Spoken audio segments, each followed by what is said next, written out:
Precious? Nakaalto ka kahapon to? Opo, maghintay po ako. Mali palang schedule, dapat pala hapon. Kasi naglipat ang o-taking namin, hindi ka nagkaroon ng o-taking namin sa nilagay nila sa hapon. Umuwi na po ako ngayon kasi masakit po ako. Oo nga, tinawag kita, ako alam ko wala ka doon.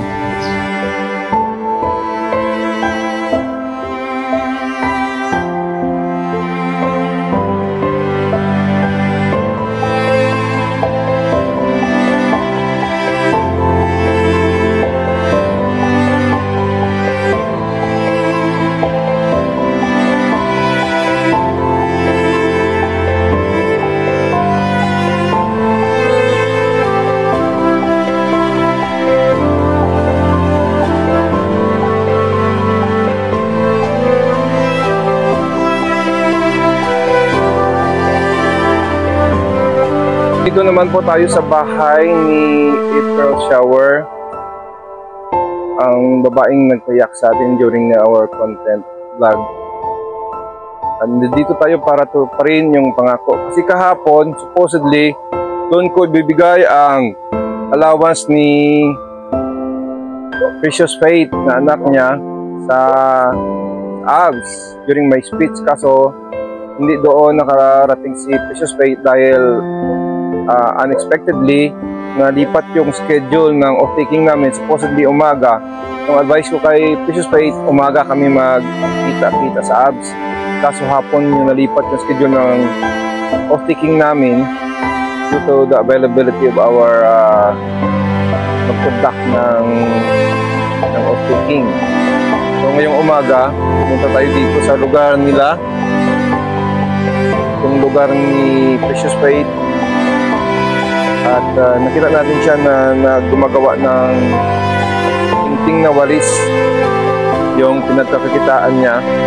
Umaga pa siya. Precious Faith, aga ka pa nagalin? Umaga ka pa umalis?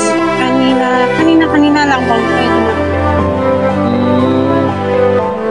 So hindi kita naabutan. Precious Faith, kumusta na? Okay. April Shower pala. Kumusta na? Okay naman po. Nandito ako kasi hindi natuloy yung plano namin ni Precious Faith nung isang araw na magkita-kita kami doon sa taking sa ABS. Nakaraos naman, di ba? So, palagi na lang inasikaso mo talaga na may baon si Precious Faith bago pumasok sa school. Pero mayroon din talagang pagkakataon na wala siyang baon. Pag ano po, nasa sideline po ako minsan nagmamassage po ako. Nagmamassage? Opo. Bakit nag-aaral ka ba ng TESDA, massage? Kami nila nga po, nag-aral po. May certificate ka dyan? Wala po, parang ano lang po. Massage lang? Oo, massage po. Nag-spa, dati mismo sa spa ka sa trabaho. So marunong ka mag-massage ng mga oil na gano'n? Opo. Lotion? Lotion massage? Din po ako eh. Hilot. Ang hilot pala ito? Pag wala po hilot na... Yung hilot, yung ugat lang, hindi mo pinabali yung mga butog-butog. Hindi naman po. Pag malimbawa may kibit ako dyan sa iwi, kaya mo yan? Kaya naman po. Ugat lang naman yung naipit, di ba? Ha? Ugat lang naman naipit yun eh. Opo. Alam mo kung saan gagamutin yan? Nanay ko po manginilot. Okay. So, namana mo talaga yun kasi yun talagang mana-mana kasi yun, di ba?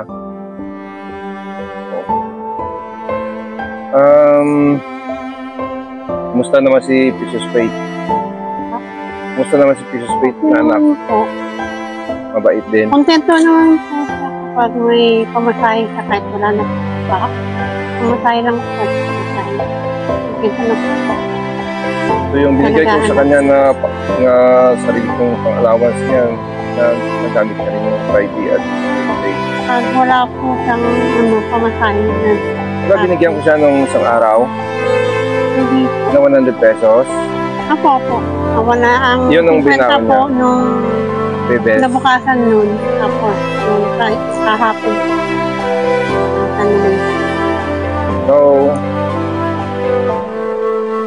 ibigay kay Faith yung allowance niya na ngayon.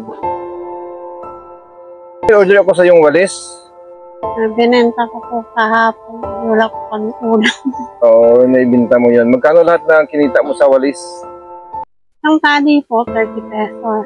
Eh, kahapon, 2 tali. Dapat po, padala ko po yun kay Ate Doray. Kaso, sabi niya, pupunta po kayo nun. Kaya, naghintay po ako. Tapos, kahapon lang po, wala kami ulam. Binenta ko. Magkano binta mo doon? 2 tali, 50 pesos. Oo, okay na yun. So, gawan mo na lang ako ulit. Ha? Gawan mo na lang ako ulit. Kailan kaya mo matatapos yan? Pag nakakuha po ko ulit mamaya. Saglit lang po ako. Alam po. Punta kayo kaya saglit lang ako. Okay. So, yan palang pinupulot mo na ano. Halimbawa kung wala kang, ano pang iba mong nagkakitaan April? Nagkatahin ng pawis. Pupunta po ako pag tapos nito. Pupunta po ako dun sa ano po ako nagkita. Ano po ako nagkita. Binabayaran ka ng 300 per 100. Pag 100, naka 100 po, kapag mayroon pong bibili, doon po kami binabayaran. So pag walang bumibili, hindi ka pa babayaran? Hintayin po namin. Oh my God. Kala ko pag natapos mo na yung 100, makukuha mo na yung... Pupili ka naman mag-advance siguro doon pag walang wala, no? Hindi ka makapag-advance doon pag... hintayin talaga na may binta yun. Hindi, depende po sa may-ari ng natayan namin ng bawid. Kapag may budget, binibigyan po kami. Pag wala, hintayin po namin buyer. Kung may pera siya, bibigyan ka. What? Kung may pera siya, bibigyan ka. Pero kung wala, hintayin mo yung buyer.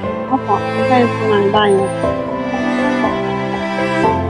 So, Precious Faith, Ate, halika nga. Ano yung batang babae na yan? pamangkin ko po yan, anak ko Yan- ng pinsan Yan ko. palagi ang kasama ni Precious Faith. Halika nga dito, Precious Faith. Dito ka. Good morning. Anong ginagawa mo ngayon? Naglalaba. Okay. So, hindi tayo natuloy kahapon. Ibibigay ko na sa'yo yung allowance mo for this month. Hopefully, next month mayroon naman ulit. Ito lang muna para kasi yung near ko na din kay Seth yung iba. Just wait. Ikaw na ang magbabudget nito, ha? Bahala ka na kung paano mo ano ito. Pang 1 month sada ito. Pero ikaw na bahala.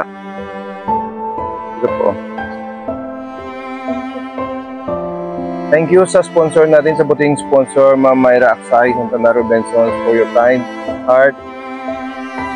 Sana po God will give you back more graces. Such kind-hearted person. Thank you.